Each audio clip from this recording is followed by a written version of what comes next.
Joining me live now to discuss Democracy Day is a presidential aspirant, Professor Kingsley Moghalu. Good to have you here.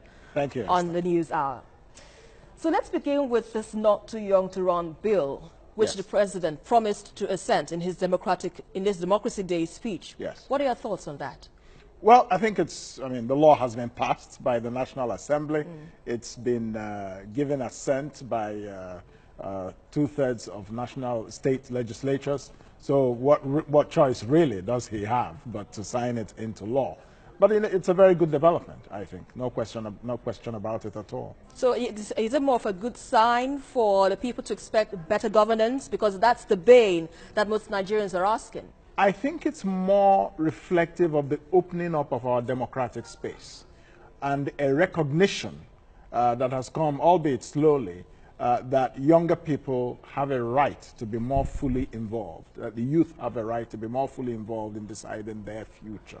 And I think it's an implicit recognition that the age of the dinosaurs, the old recycled political class, is coming to a gradual end. Now let's look at this administration. It's marking 3 years since Yes. it came to power in 2015. Yeah. How would you score the APC? I'll score it an abysmal failure. Why? The three main things they promised us that led to their being voted into power: they promised us that they would fight corruption successfully. They promised us that the economy would be better. They promised us that security would be, stronger. On each of those three counts, Nigeria is worse off today than it was in 2015. I think we shouldn't be sentimental about this. We should simply look at the record.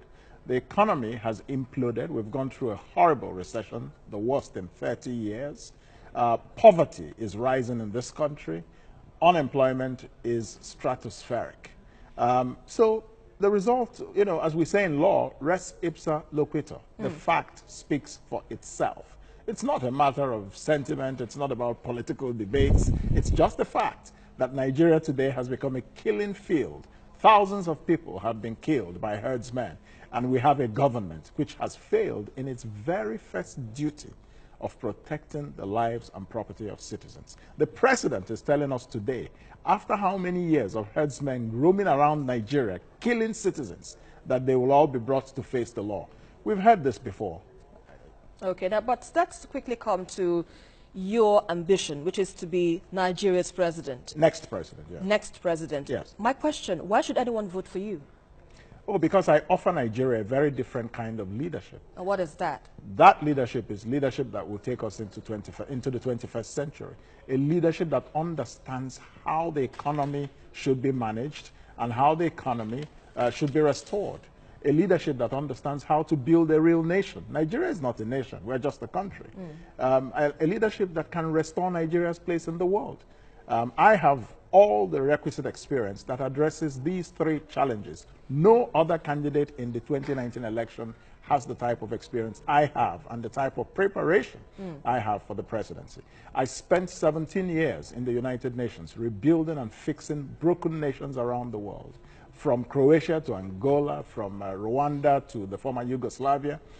I have been an economic manager as deputy governor of the Central Bank of Nigeria, and we achieved very good success in the central bank at the time, in 2009 to 2014. And I have very strong diplomatic credentials and diplomatic experience. And so I can project and protect Nigeria's interest in the world. But there's still a question people are saying. Your party, Yes. which is the YPP, Yes. is relatively new and it's fine. not known.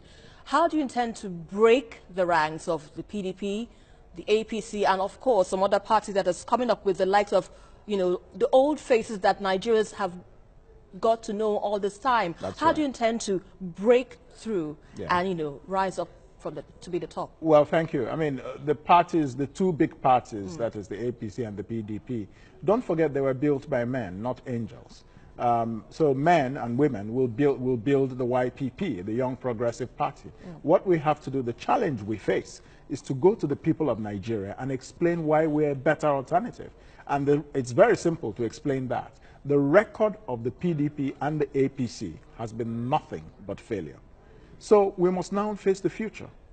We must now face the future, and we have to face the future with young, more dynamic political actors who are in politics for service, not, you know, in politics to enrich themselves or in politics for ethnic or religious irredentism, as we've seen with these two large parties. So I think, you know, Nigerians want something new now. They want something different. They want something bold. And you can understand why. The demographic is changing. 70% of Nigerians are young people. Right. They don't live in the past. They live in the future. They want a leadership that they can look at and feel a connection with.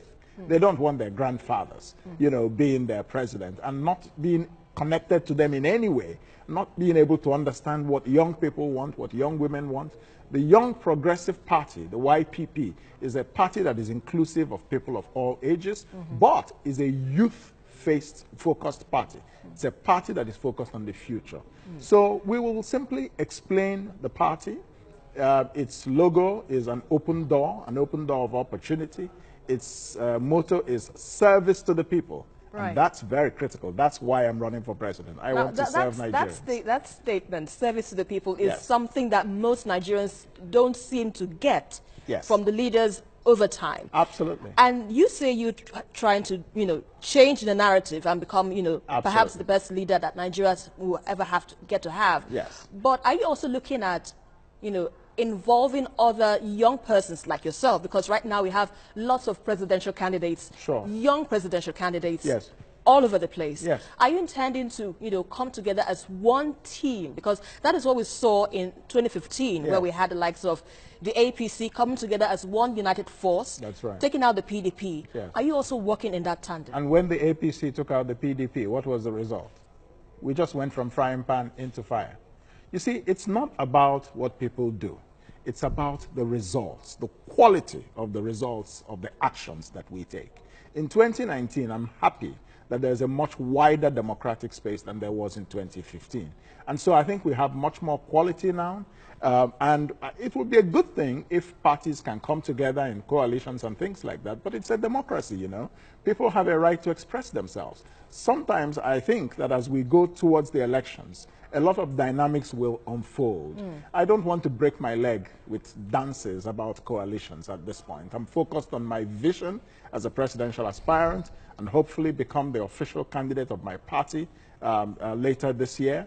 And then we'll go to the elections with the vision that we have for the people of Nigeria. And that's a vision that will change our lives. Now, there's a particular issue that is affecting most Nigerians, which is security. Yes. And the president has come out to say that they will do their best to ensure lives are protected and properties aren't destroyed. We've heard that before. Well, it's more or less like a norm to some people. But how do you think you can address this aspect Yes. that most Nigerians find so difficult to accept at this time? Let me tell you what I'll do that will be very different from what President Buhari has done or what he has failed to do.